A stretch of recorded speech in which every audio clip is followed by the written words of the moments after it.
So today I wanted to talk about the top ways, in my experience, a composer can turn performers off to their music.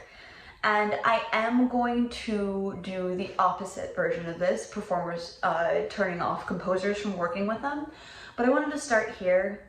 I also just want to say this is in no way attacking anyone, no one in specific. It's really not aimed at anyone. It's just kind of an overall view of what I've seen in the last 20 years and the last 15 years of working with composers and trying to help all of us work together a little bit better. So the first thing is pretty obvious, but illegible or unreadable scores. And by that, I don't just mean like handwritten scores that are really, really difficult to read, which I do mean that, but also scores without any kind of key of what the notation means, and scores that really just have to be deciphered in a way that performers are not equipped to do. This is something that I talk about a lot. If you write symbols into your music, you are required to explain what those symbols mean. Yes, some of them can be taken for granted, but as my hundreds of videos about contemporary flute technique prove, not all of them are super standard, and I think talking to 3 or 4 flutists or 3 or 4 composers, each person is going to have a different interpretation of what the thing you think means one thing means. So if your score isn't legible, then it obviously is going to be very, very impossible to play, and the performer isn't going to want to do that. While we love performing and love playing music, I don't want to have to spend hours and hours and hours deciphering something when I could at least have a guide.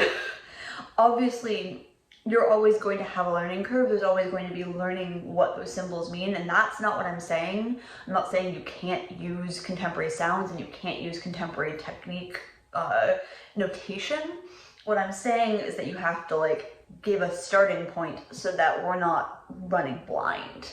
I think one of the things that composers sometimes forget is that performers feel obligated to give a good performance to the composer. And if we don't know what you mean, it becomes very stressful and not fun, and it can be a really easy way for a performer to just go no, I'm never doing that again.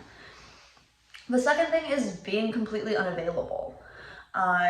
With contemporary performers, we really do want some kind of input, and also a lot of the times there is, even with a key, there is a question that we have, and the composer not responding to an email or whatever kind of message that they ask, like a website message or whatever kind of contact info that you have with the score, is going to be very, very off-putting.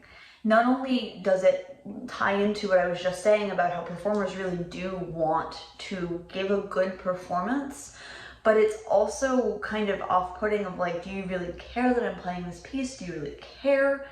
There's so many issues there. And also I find it a little bit rude to me that I am putting my time and effort into trying to give you the best performance and you can't bother to answer my question. I don't know if that's fair necessarily, but it is definitely how I feel, and it's off-putting.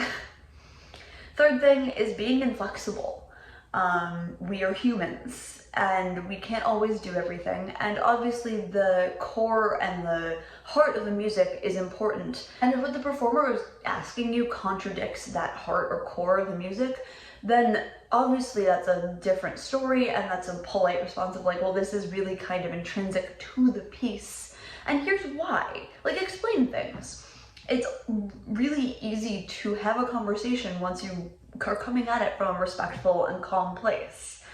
And I would say that 95% of performers are willing to compromise if they know just how important the thing they're asking to change is. If it's a small thing and it's gonna make the performance easier, then be flexible. Same as in my sequel to this, I'm going to say the same thing to performers. This is not a one-sided situation, but because this video is aimed at composers, I'm just talking about composers overall right now. But the flexibility and the willingness to actually communicate with us is one of the biggest things, I think, to keep a performer coming back, or at least keep a performer engaged. The next thing, and this is a very like specific musical thing, is irrational meters with no rationale. I know that like the 5 6s and the like 6 9s of the world are appealing, and I get it, but I don't always think that they're necessary, and I think that overall they make a piece harder to learn than it is always worth when it could be notated differently. Nested tuplets are honestly less scary than irrational meters to most performers. And while there are some justifications for irrational meter, and I do understand that, and usually in a piece I can see why it's happening, if I see it's there just because I can't tell why, I am much less interested in putting effort into learning how to play this meter that does not work in my brain. Like, I know that's kind of selfish of me. It's a very, very quick turn off for me, and it's something that I really struggle with, and I know a lot of other performers really struggle with, and there are ways around it that work better for the performer. And the last thing is a little bit more complicated, but it's when composers talk publicly badly about the performers that they've worked with. This is not to say that sometimes it is not warranted to call out a performer publicly for something that happened. I'm not saying that it is never supposed to happen, but if it's just a general frustration with a performer because you didn't work well with them or you thought that something was frustrating, then that is not, I don't think that's for a public forum, that's for a private forum with someone that you trust or someones that you trust. But for me, if I hear someone talking publicly and openly without reserve badly about some performer, even if it's not someone I know, I think twice about working with them. Because what happens if they don't like what I did? Am I going to also be bad-mouthed? Like, there are a lot of fears that come with someone who is willing to really criticize someone openly without seemingly cause. Again, this is not to say that criticism is never warranted. I want to make that very, very clear. But it's concerning to me that some people are willing to really just lay into a performer without knowing who's around and without trusting that the people who they're talking to know that this is out of frustration. Obviously all of us vent, all of us have our own frustrations, but I've learned to not do that in public because it hurts me more than anything, and I think that's something that is worth remembering. I also know that there's a few composers that I really will question working with because of what I've heard they've said about me.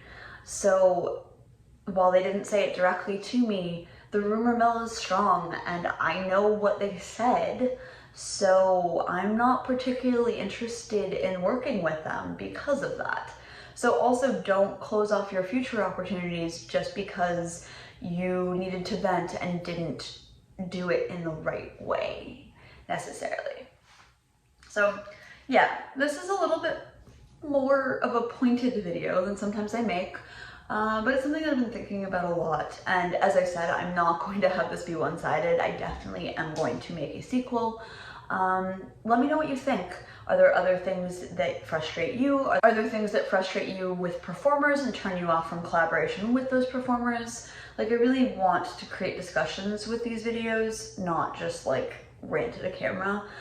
So please let me know what you think, and do you agree with me? Do you think that these things are warranted? Yeah, and as always, if you like this video, give it a like. If you're new here, subscribe, and I will see you guys next week.